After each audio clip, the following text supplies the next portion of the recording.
सांगली मिरज महापालिका क्षेत्रामध्ये video game, casino, मटका, जुगार, अंदर बाहर तेरा पानी, रमी, जुगार इतर अवैध धंद्यांमुळे अल्पवयीन मुले भरकटत चालले आहेत। अनेकांचे संसार उद्ध्वस्त होत आहेत। झटपट पैसे मिळवण्याच्या प्रयत्नात युवक कर्जबाजारी होऊन आत्महत्या करण्यासाठी प्रवृत्त होत आहेत।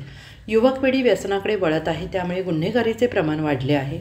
व्हिडिओ गेम, कॅसिनो, मटका, जुगार यांच्यावर पोलिसांचा कुठलाही धाकही राहिलेला नाही। सदर अवैध धंदे बंद करून त्यांच्या मुसक्या आवळाव्यात असे समस्त मिरजकर नागरिक मागणी करत आहेत। तसेच युवक पिढी बर्बाद होण्यापासून वाचवावी आणि सांगली मिरज कुपवाड हद्दीतील अवैध धंदे बंद करावेत असे सांगली जिल्ह्याचे पोलीस अधीक्षक दक्षता घ्यावी असे फजल कोकणी यांनी यावेळी सांगितले आहे। दिवसभरातील घडामोडींचा आढावा घेण्यासाठी पाहत रहा N24 मराठी न्यूज चॅनल।